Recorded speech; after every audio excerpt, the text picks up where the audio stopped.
Tras los fenómenos atmosféricos y sísmicos, Puerto Rico debe estar más preparado y con mayor conciencia y conocimiento de las buenas prácticas en arquitectura, diseño y construcción. ¿Cómo lo haces? Aquí tendrás el acceso a este conocimiento de forma fácil y sencilla. Ahora comienza Arquitectura en Blanco y Negro.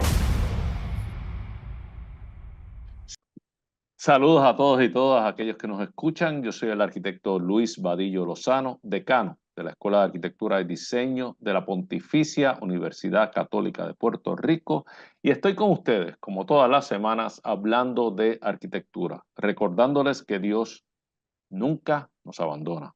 Como siempre les digo, ustedes no han vivido ni vivirán un solo día sin arquitectura. Estamos siempre rodeados, protegidos y acompañados por arquitectura, y así será por el resto de nuestras vidas. Comparte conmigo, como siempre, nuestro comantenedor y coordinador de la Unidad de Historia y Teoría, el arquitecto Jesús Meléndez Vázquez. Saludos, Jesús. Saludos, decano, un placer.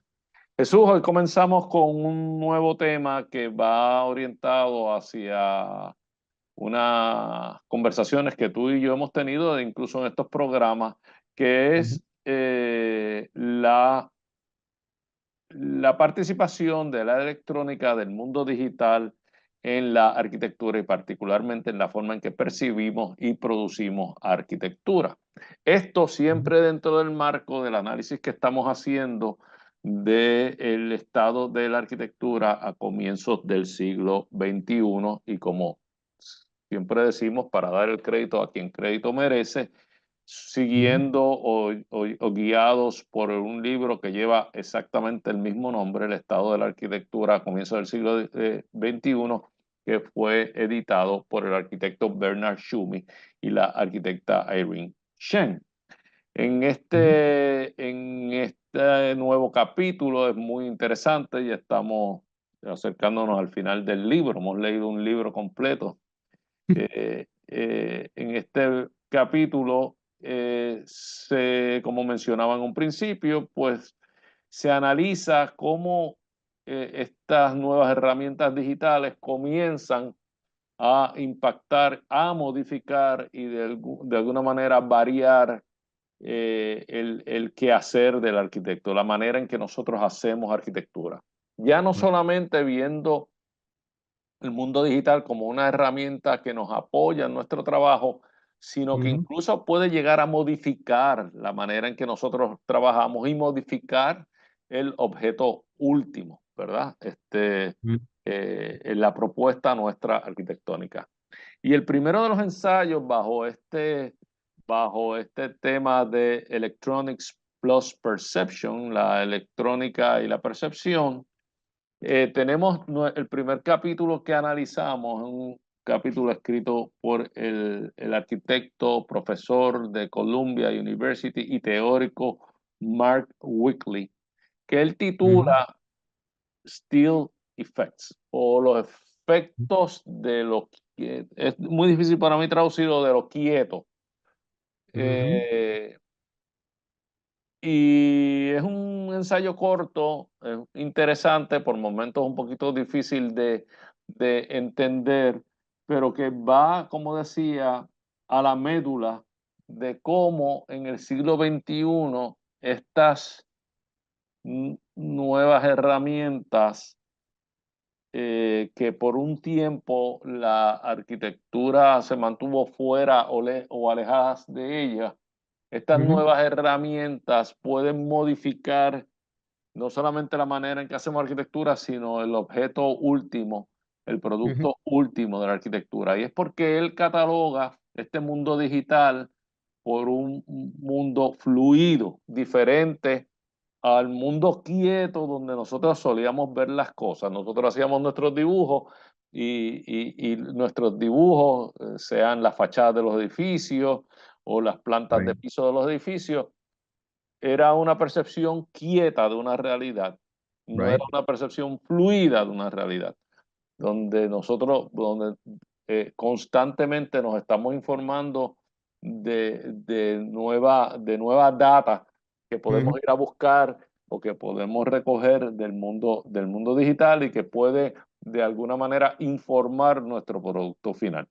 Y a mí me pareció interesantísimo que hayamos llegado a este momento de nuestros programas, de nuestro análisis, porque ha coincidido de manera muy oportuna con una excelente charla que aprovecho a mencionar a todos aquellos que nos están escuchando, una excelente charla que tú tuviste la generosidad de brindar tanto al Colegio de Arquitectos como a nuestra Escuela de Arquitectura la semana pasada y que Ujú. tú titulaste de manera muy sugerente, Can you spot the difference? O sea, tú puedes señalar, tú puedes ver, identificar la diferencia. Y precisamente iba a cómo este mundo digital, porque es un mundo, es un universo digital que se nos comienza a abrir y que comienza a funcionar con inteligencia artificial, empieza a producir eh, información que casi equipara al producto del ser humano y que llega un momento en que empieza a borrarse esas diferencias que antes eran tan fáciles de advertir y que cada vez son menos y menos fáciles de identificar. Pero sin tomar más tiempo, porque yo estoy seguro que tú lo vas a poder explicar mucho mejor que yo, quisiera que procedieras con tu análisis, sea desde el ensayo de Weekly o desde la conferencia tuya o en una mezcla de las dos y que no, y que un poquito ilustres a aquellas personas que nos están escuchando. Adelante, por favor. Claro, claro, y gracias por esta oportunidad. Realmente fue una conferencia que el producirla y darla fue bastante divertida, pero también muy, muy complicada de poder consolidarla, ¿no? Porque implica que yo como un individuo que está operando en el siglo XXI, ser capaz de ver esas distinciones que casi nadie ve. O sea, que es un ejercicio intelectual bien, bien interesante, pero al mismo tiempo crea un poco de incertidumbre, ¿no? Hacia qué verdadera dirección uno va, ¿no? Yo creo que para establecer direcciones hay que saber dónde uno está parado, ¿verdad? Y para eso era el título de la conferencia, ver que el concepto, por ejemplo, de la diferencia hoy día es demasiado muy importante, pero también es un término paradójico. Es decir, que aquellas herramientas y esas tecnologías que nos rodean, de momento pueden cuestionar si podemos notar la diferencia, como sugiero con el título, pero al mismo tiempo pueden darnos el acceso a la diferencia de manera simultánea, ¿no? O sea que yo creo que en el tiempo del siglo XXI es como que estamos experimentando un tipo de inflexión, no solamente tecnológica, pero también en conceptos filosóficos, en conceptos culturales, y la arquitectura de momento se ve un poco amenazada, diría yo, ¿no? Con este escenario que en cierta manera nos está diciendo die or fly, ¿no? Como un tipo de evolución que tenemos que actuar de manera inmediata. Y todo, casi que la conferencia lo centré con un denominador en común, que es la producción de la imagen. Y curiosamente yo hablo de estos conceptos como formatos técnicos que la arquitectura necesita. Nosotros necesitábamos en nuestra historia del dibujo, ¿no? Necesitábamos del dibujo a mano. Llegamos a necesitar cuando entró la invención de la fotografía en el siglo XIX para la documentación tanto del proceso de construcción como el resultado final, ¿no? Y fast forward finales del siglo XX y principios del siglo XXI, lo que reina hoy día es la presencia omnipresente casi de la imagen o de la imagen digital, ¿no? Aquella imagen que se encuentra en las pantallas de nuestros celulares inteligentes, de la pantalla inclusive de esta conversación que estamos teniendo. O sea que la imagen de momento tiene esta capacidad de ser fluida, ¿no? De modificarse en tiempo real. Y curiosamente, algo importante dentro de la conferencia es que, y esto lo hemos hablado en programas anteriores, como por ejemplo el teórico y arquitecto John May, que tiene una práctica de arquitectura junto con la arquitecta y teórica también Zeina Koretheim, que de hecho los invitamos a la escuela cuando estuvo la escuela virtual, ¿no? Y que pudieron ofrecer una conferencia sobre su práctica. Lo que sí me interesa de John May es que él hace esta observación curiosa sobre que antes de la invención de la imagen digital, teníamos esta era de lo que él llama la era de la ortografía o la era ortogonal. Es decir, que para tú producir un dibujo, inclusive para tú producir una fotografía, necesitabas un conocimiento técnico para implementar ese conocimiento a través del medio, ¿no? Y que hoy día él sugiere tal conocimiento no necesita ser aplicado porque ya está adjudicado, ¿no? A los medios y formatos técnicos digitales, ¿verdad? O sea que estamos en lo que él llama una era post-ortográfica o post-ortogonal. Por eso hay herramientas como AutoCAD, que en esencia son eh, instrumentos digitales que vienen del Computer Aided Design o el diseño asistido por computadora, y también lo que llamamos el BIM, el Building Information Modeling, que curiosamente mientras procesamos arquitectura a través del programa, este va generando plantas, secciones, elevaciones. O sea que ni tan siquiera dibujamos, ¿no? el producto, ¿no? Pues vamos directo casi que al modelaje. Y que de cierta manera esa transición nos lleva a lo que había hablado sobre la inteligencia artificial generativa, que para mí simplemente es un sucesor que consolida todo este progreso desde el dibujo, de la fotografía, de las imágenes digitales, hasta llegar a lo que sería la producción en segundos prácticamente de alternativas sin la necesidad de aplicar conocimiento previo, ¿no? Es decir, que ya todo ese conocimiento es una amalgama en la producción de la inteligencia artificial, o al menos inteligencia artificial generativa, ¿no? Y que claro, me está muy curioso porque en el escrito comienza a hablar sobre básicamente una observación que hice en la conferencia sobre la introducción de la fotografía a finales del siglo XIX y el siglo XX, ¿verdad? Que en esencia fueron revolucionarios, ¿no? En cierta medida, y que hace sentido. O sea, el siglo XIX era un tiempo de transformación mundial, ¿no? Pero curiosamente es interesante cómo estas tecnologías de reproducción mecánica, particularmente la fotografía, obligó o inclusive dio posibilidad de ver detalles que a simple vista o el ojo humano no podía percibir, ¿no? Yo no sé si es posible que me des un permiso para mostrar una fotografía porque que yo creo que explica bastante bien el impacto de la introducción de la fotografía. Y es que tenemos a científicos como Etienne Jules Marie, que hizo la invención de la cronofotografía, ¿no? Que es esta capacidad de tener múltiples fotografías para crear esta secuencia en tiempo real. Y simplemente quiero mostrarla para que la vean, ¿no? Esto a través del dibujo era un poquito complicado, ¿no? Pero gracias a la invención de la fotografía, de momento podemos capturar el performance, el componente mecánico o el rendimiento inclusive del cuerpo humano y también otras formas de la naturaleza, ¿no? Que aquí él muestra cómo es ese acto de un runner, de alguien que corre desde el inicio hasta el momento de la ejecución, ¿no? O sea que hay un tipo de invención de técnica que ocurre gracias a la introducción de estas tecnologías, ¿no? Entonces, hay una pregunta curiosa que la introducción nos pone, ¿verdad? Que es cómo la arquitectura puede responder a estos cambios. Si uno ve y analiza la historia, y tal vez con esto podemos tener una conversación ahora, siempre la arquitectura se ha caracterizado por ser muy lenta, y los arquitectos y arquitectas quieren ser lentos.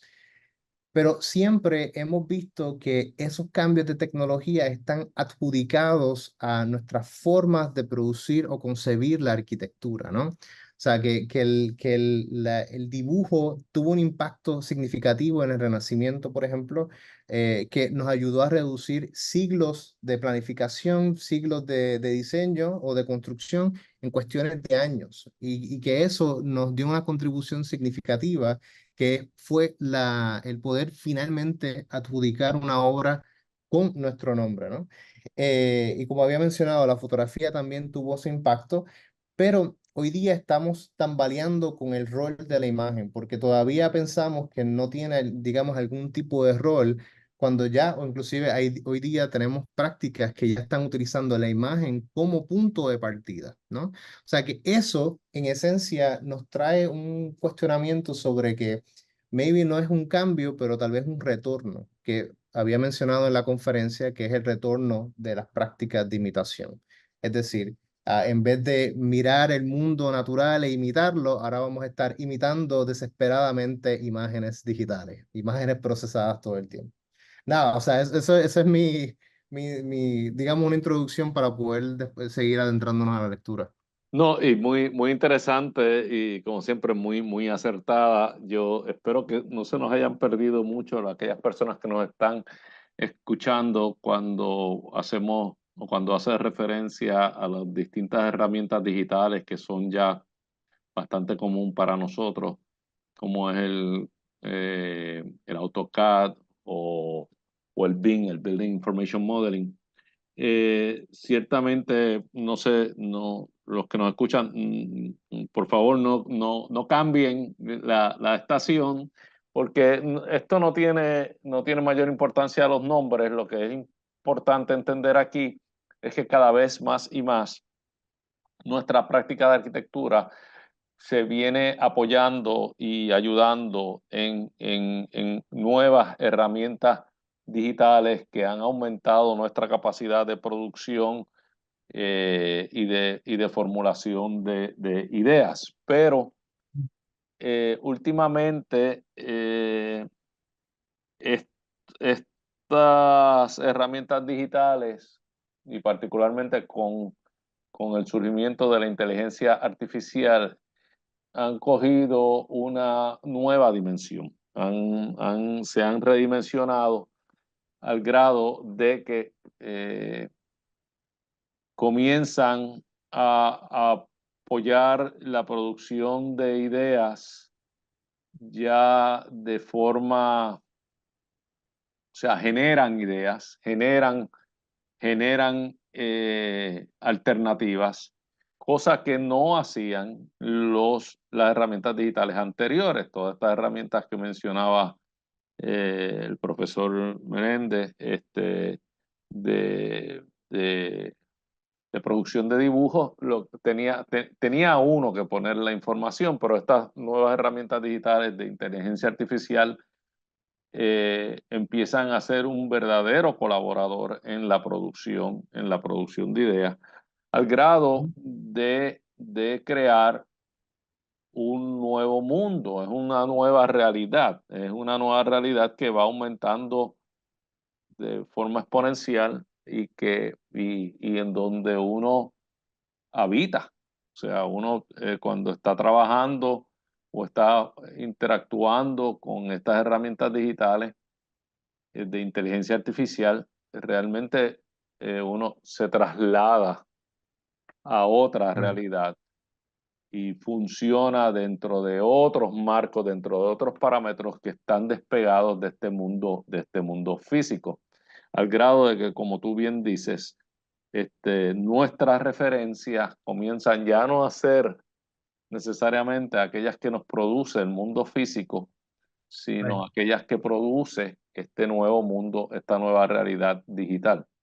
Y nos estamos acercando al final de esta primera mitad, pero me Ujú. gustaría dejar esta primera mitad con una pregunta que podemos atender definitivamente o debemos de atender definitivamente en la segunda mitad. Es cuánto más va a crecer y, Mm. y cuán real se puede convertir para nosotros el habitar o el funcionar en esta nueva realidad digital. Y si Mm. y en qué dirección vamos y cuánto nosotros podemos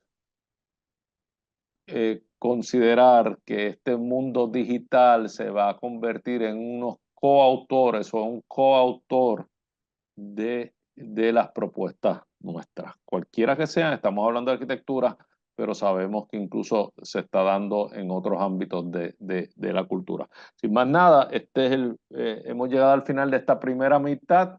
Espero que nos acompañen en la segunda mitad porque tenemos una conversación muy inteligente alrededor de esta nueva realidad digital. Esto es Arquitectura en Blanco y Negro. Nos vemos en unos minutos. Ahora comienza Arquitectura en Blanco y Negro. Amigos, aquí de regreso, yo soy el arquitecto Luis Vadillo Lozano y esto es Arquitectura en Blanco y Negro, programa en el cual todas las semanas les estaremos compartiendo nuevo contenido. Conocimientos de esta bella profesión, aquellos que les sirvan para evaluar, observar, saber exigir y saber apreciar la buena arquitectura. Continúa conmigo como nuestro comantenedor, el profesor arquitecto Jesús Meléndez Vázquez. Jesús, estamos en este nuevo capítulo interesantísimo sobre nuestro análisis acerca del estado de la arquitectura a comienzos del siglo XXI y estamos comenzando un capítulo que se llama Electronics plus Perception, que atiende básicamente el impacto, el efecto de la electrónica y sobre todo del mundo digital sobre lo que es la percepción y la misma creación de la arquitectura. Y estamos haciendo como que una mezcla entre en nuestro análisis, debo decir, entre una excelente charla que tú por una coincidencia feliz, viste a nuestra escuela y al Colegio de Arquitectos las pasadas semanas y que, como había dicho en la primera mitad, tú titulaste Can You Spot the Difference? Usted puedes identificar, puedes señalar cuál es la diferencia, refiriéndote precisamente o comparando precisamente lo que este mundo digital puede producir en términos de imagen, básicamente tú trabajaste y aquello que era producto propiamente nuestro del ser humano y cómo se empieza de alguna manera a volver difusa esa frontera que antes era tan clara. Y yo creo que llevándolo, me atrevo yo a extrapolarlo más allá de las imágenes, no solamente se comienza a ser difusa la frontera entre las imágenes producidas por el ser humano y las producidas por el mundo digital o por la inteligencia artificial, sino yo creo que la cultura misma, que el producto cultural mismo comienza a ser difuso, dónde termina la máquina y dónde comienza el ser humano, en una especie de complicidad entre el mundo caliente real y el mundo frío digital, que no quiero llamar irreal, es un mundo que vive en su propia realidad, que cada vez más y más se va apoderando de nuestro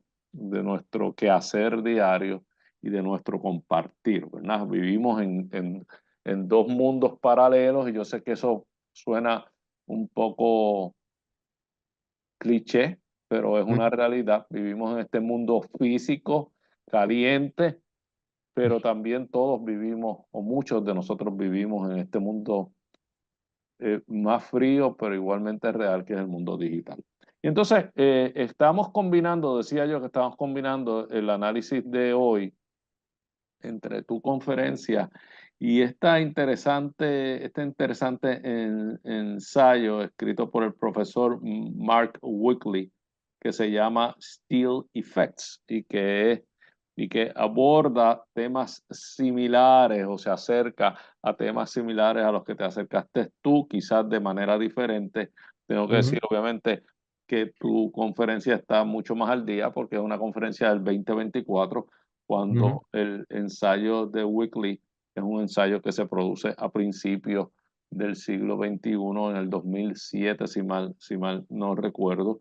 Y por lo tanto, hay muchas de las herramientas en las que tú empiezas a entrar que Weekly no estaba atendiendo, no con el mismo grado de conocimiento, porque sencillamente no lo estaba experimentando. Sería interesantísimo que él nos pudiera hablar ahora a la luz de esta nueva realidad que seguramente él está viviendo también.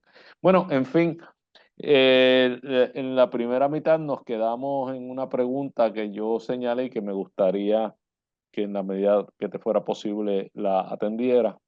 Ujú, Y es, ¿cuán real comienza a ser este mundo digital eh, si nosotros verdaderamente habitamos este mundo digital cuando realizamos muchas de nuestras funciones? ujú, Y si este mundo digital ha comenzado a ser una necesidad inseparable de nuestro quehacer diario, profesional y personal. Por lo tanto, lo ocupamos, participamos de él de manera cotidiana y ujú, constante. ujú, Y contamos con él, y contamos con él. O sea, es algo que ya con lo que nosotros necesitamos contar. Pero nada, para nuestro quehacer profesional y quehacer cultural y quehacer personal. Pero nada, ujú, adelante, te dejo con esa pregunta ujú. y atiéndelo desde la perspectiva que tú entiendas. Claro. Bueno, es un poco complicado de contestar, porque a primera instancia uno diría, sí, tal vez la realidad que vivimos tiene características de lo digital, pero tal vez que tendríamos que cuestionarnos qué es lo que nos ofrece lo digital que nos parece conveniente, ¿verdad? Y yo creo que lo digital nos ofrece un tipo de certeza ante la anticipación, inclusive certeza ante la incertidumbre. Por ejemplo, hoy día en vez de descubrir tu aventura por utilizando un mapa impreso, ya tú puedes utilizar Google Maps para poder establecer tu destino final, ¿no? Eso que no tienes que pasar, digamos, el trabajo de la experiencia, por así decirlo, sino simplemente tienes que seguir las instrucciones, ¿no? O inclusive cuando utilizamos herramientas para publicar fotos en redes sociales y queremos editarlas, realmente no tenemos que pasar el trabajo de edición. Ya son preestablecidos los presets para poder aplicar lo que tal vez a nivel global, a nivel de usuario general, seleccionamos las mismas alternativas, ¿no? O sea que hay un proceso, hay una experiencia que yo diría sí es digital, pero no estoy seguro si todavía la realidad física podríamos decir lo que es digital. Tal vez tienes alguna opinión sobre eso. Creo que en conversaciones anteriores tal vez si tú sugerirías que físicamente estamos viviendo en un entorno digital. No, Um, no, yo creo que son dos mundos paralelos y que Ajá. yo creo que constantemente nos pasamos moviéndonos de un mundo al otro y que ciertamente yo creo que hemos creado una gran dependencia de esta realidad digital con la cual nos ofrece una, unas herramientas que son en extremo confiables y de las cuales ya no nos podemos separar. Mira, te iba a señalar, te iba a hacer una anécdota Ujú, bien simpática. Este, este, este pasado invierno tuve la oportunidad de visitar a Portugal, país de mm, Portugal, a la ciudad de Porto, como Lisboa, como Coimbra. Por cierto, se lo recomiendo a cualquiera, un país exquisito y la gente simpaticísima, excelente. Entonces estábamos en ese momento, yo soy de aquellas personas que ha sufrido la transición de AT&T a Liberty. mm, Y acababa el día antes de montarme en el avión, tuve que ir a buscar mi teléfono nuevo porque el teléfono viejo pues no migraba, que ese es el término nuevo que esta gente está utilizando. Bueno, resultado es que cuando llego a Portugal no tengo conexión al internet, por mi teléfono, no tengo acceso a Google Maps, que es algo que yo usaba muchísimo, Ujú. y tuve que retroceder como 20 años atrás y caminar la ciudad con un mapita, que yo creo que yo era el único en toda la ciudad que lo tenía, con un mapita que yo lo marcaba y planeaba cuál era la ruta todas las mañanas, y entonces lo marcaba para saber que lo iba a doblar y saber por dónde iba a caminar y todo eso. Y tengo que decir que la experiencia de ciudad fue más intensa, Mm, mm, porque yo me recuerdo bien de los caminos ahora y de las mm, caminatas y de los paseos, que con el Google Maps, que yo usualmente lo pongo en el teléfono, me pongo un earphone y dobla aquí en tantos metros, tú sabes, dobla a la derecha. Uno se desconecta, tú sabes que vas a llegar. Es tanto lo que tú confías en el sistema, que mm, tú te desconectas completamente al grado de que dejas de percibir una realidad física. Y a mí me parece que estuvo interesantísimo. Yo digo, oye, volví al mundo análogo del papel y de marcar y de todo eso, mm, y eso me impidió desconectarme del mundo físico. ujú. Y, o sea que sí existe una realidad digital, sí existe una realidad digital que es cada vez más absorbente, Right, eh, y de la cual creamos más y más dependencia. right. Eh, y que comienza a transformar la manera en que nosotros percibimos las cosas. Ujú, ujú, Este, y a mí me parece que eso va en aumento. O sea, yo creo que cada vez es más y más mm, y más en algunos de nosotros, y sobre todo en las nuevas generaciones. Definitivamente estas generaciones neodigitales que están saliendo, yo creo que la manera en que ellos ven la realidad es diferente a como la veía, qué sé yo, mi padre, como la veía yo mismo, ¿sabes? ujú. Me parece que sí, hay un mundo digital que está ahí y al cual entramos y salimos con mucha habilidad todo el tiempo, constantemente. Right, right. Bueno, la buena noticia es que podemos tener un retorno a los dos lados, ¿no? O sea, que yo creo que eso es una buena noticia al final del día. Que no todo, o sea, sí es una realidad digital que va en incremento, pero guess what? Podemos como que volver hacia lo que nos hace un poquito tal vez enfatizar en la experiencia humana, ¿no? O sea, que yo creo que eso es muy, muy productivo.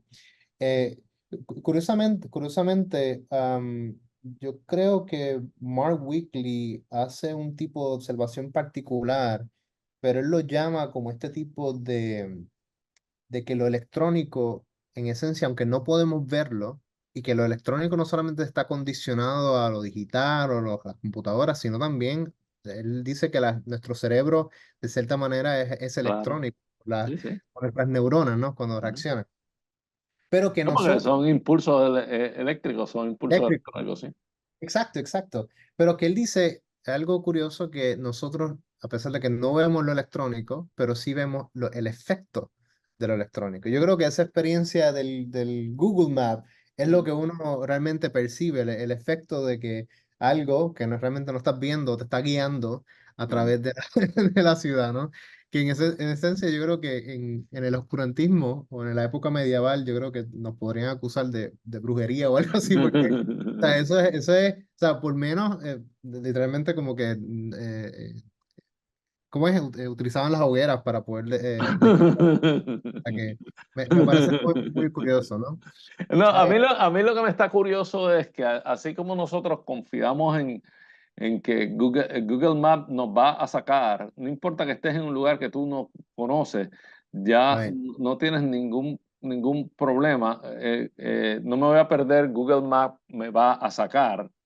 right. Esa confianza en esa herramienta digital puede extenderse, extrapolarse a otras herramientas digitales, incluso mucho más poderosas que meramente un mapeo de una ciudad, sino Ujú, la producción de, de un componente cultural. O sea, claro. esta carta, este capítulo, este análisis, este diseño, la inteligencia artificial lo va a hacer. Right. Entonces, cuando nosotros lleguemos a ese grado de confianza en estas otras herramientas que ya comienzan a sustituirnos, Ujú. porque Google Maps sustituye el mapita de papel, Right. pero ya la producción de una carta, de un ensayo, de un diseño, sustituye nuestro producto, nuestra capacidad de producir. Entonces, en la medida en que nosotros comencemos a descansar en las herramientas, Ujú. porque las herramientas lo van a hacer, Ujú. en esa medida comienzan a sustituirnos a nosotros. Y ¿cuán lejos tú crees que esto está de nosotros en este momento? No, no creo que está muy lejos. Yo creo que está bien, bien, bien cerca. La cuestión es que y de hecho yo creo que el Mark Weekly hace un comentario, no específico a lo que voy a hacer, pero que tal vez está en las instituciones que producen arquitectos y arquitectas en primero discernir qué tipo de, digamos, pedagogía o enseñanza hay que implementar de manera histórica y con la velocidad que yo creo que debe hacerse o equipararse a la escala de velocidad que hace estas herramientas como inteligencia artificial, y preguntarnos cuál es el valor, ¿no? Porque yo creo que, de nuevo, la arquitectura en sí misma es lenta y las tecnologías que hay de la construcción, más allá del 3D printing, todavía son muy lentas, Muy ¿no? En lento, sí. comparación. Sí, o sea, puedes hacer una imagen con inteligencia artificial en minutos, pero eso no quita que vas a tener meses, inclusive años de producción y planificación para ejecutar la obra, ¿verdad? A menos. Bueno, sí, no. Right, exacto, iba a Sí, decirle. no, porque podríamos hablar volver a la conversación aquella que tuvimos tú y yo fuera de los programas, donde tú puedes tener una serie de volúmenes que sean Ujú. completamente genéricos Genérico, sí. y que con herramientas como el metaverso tú puedas cada quien ajustar cuál es la experiencia Right, sobre ese volumen, en cuyo caso sí estás haciendo arquitectura instantáneamente. right, right. En O, tiempo real. o, o arte y cambiarlo y cambiar la experiencia o arte Right. y que en realidad el mundo físicamente los volúmenes son genéricos sin información mayor pero que tu creación digital a través del metaverso sea el que contenga toda la información, en cuyo caso Claro, tú y claro. yo podríamos experimentar dos ambientes que son físicamente idénticos pero digitalmente diferentes. Claro, claro. Hay algo tal vez este es mi último comentario.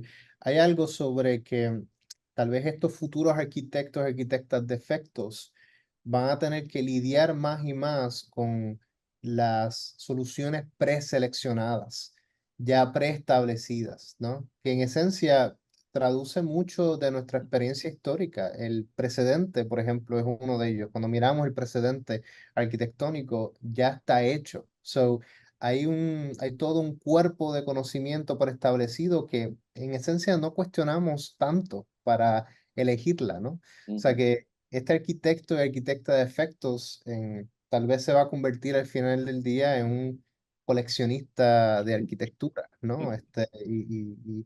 Porque ya la herramienta de inteligencia artificial generativa puede traducir aquellas ideas sin esfuerzo. O sea que, de nuevo, es interesante este futuro, pero me cuestiono la pedagogía, las escuelas inclusive, ¿cuánto tiempo hay que educar a estos individuos? Si hay que hacerlo en 5 o 6 años o podemos hacerlo en cuestiones de meses. Ciertamente no debe de hacer falta tanto tiempo, ¿verdad? Sí. Casi que la gente se convertiría en un data entry, Exacto. y no necesariamente en un diseñador que tiene que procesar tantas ideas sin ayuda, porque va a haber una ayuda digital súper poderosa. Es un futuro interesante, aunque da un poco de miedo, ¿verdad? ¿Dónde queda el hombre? ¿Dónde entra la máquina? And if you can spot the difference. Este, robando tu título, si vamos a ser capaces de, Ujú. de decir, aquí hubo un cuerpo caliente o aquí no. De todas maneras, llegamos al final de este programa. Yo espero que le haya interesado a todos aquellos que nos han escuchado. Gracias por, una vez más, Jesús, por haberme acompañado y por tus comentarios tan acertados. Y gracias a todos aquellos que estuvieron con nosotros durante esta hora. Esto es Arquitectura en Blanco y Negro. Nos vemos la próxima semana. Gracias. Todos vivimos en sintonía con la arquitectura. Queremos escuchar tus ideas, dudas y preocupaciones. Escríbenos a arquitecturaenblancoynegro@pucpr.edu. Arquitectura en Blanco y Negro es una producción de la Pontificia Universidad Católica de Puerto Rico.